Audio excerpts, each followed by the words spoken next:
tomto videu sa pozrieme na to, ako sa v Scribuse používajú šablóny. Takže začnem s normálnou prázdnou stránkou, do ktorej si najprv vložím prvky, ktoré chcem mať v šablóne. Ak chcem vytvoriť textový hlaviček, pripravím kliknutím na ikonu opraviť text, stlačím klávesou skratky Ctrl+T, napíšem si sem text, ktorý má byť v hlavičke.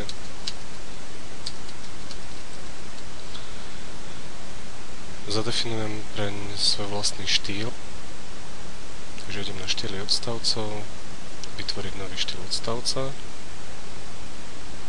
môžem ho nazvať napríklad hlavička,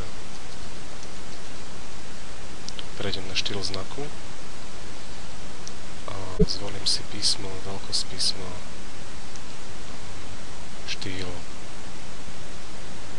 takže dajme tomu Times New Roman 20 robím. Potom ešte vlastnosti odstavca. Tu sa dajú nastaviť vzdialenosti medzi odstavcami pred za odstavcom, riadkovanie. Ja si zvolím automatické riadkovanie.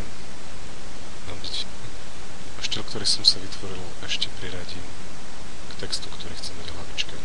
Takže zvolím si štýl hlavička. Tento text už mám sformatovaný tým novo vytvorený.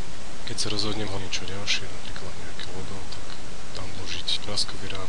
Kliknem tlačidlom, dostanem sa do dialogu, ktorý mi umožňuje zvoliť obrázok, ktorý tam chcem dať.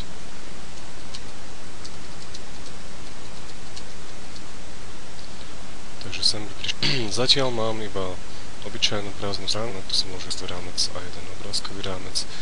Keď z toho chcem spraviť šablón, tak to musím dať konvertovať na šablónu, takže prejdem na stranu, konvert šablónu, nazvem si tú šablónu, napríklad hlavička opäť.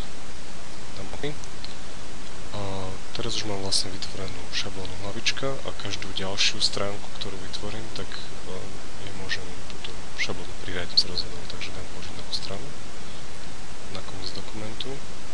A chcem použiť šablónu hlavička, takže si vyberiem šablónu hlavička, to za to použijem všetky stránky, ktoré tu užívajú. Pokiaľ by som si chcel vytvoriť viacej šablón a pre určité časti dokumentu použiť jednu šablónu, pre iné časti ďalšiu, tak tu nájdem v dialogu upraviť a tu vlastne mám všetky šablóny, ktoré sú v dokumente použité. Normálna šablóna je základná, ktorá sa vytvára pri otváraní dokumentu. Všetky ostatné si treba zadefinovať. Ja už som si zadefinoval hlavičku a môžem si vytvoriť opäť ďalšiu šablónku, ak by som sa rozhodol. A vlastne to spôsobom si zadefinovať zadné prvky, ktoré sa na viacerých stranách. Takže to je vlastne šablóna.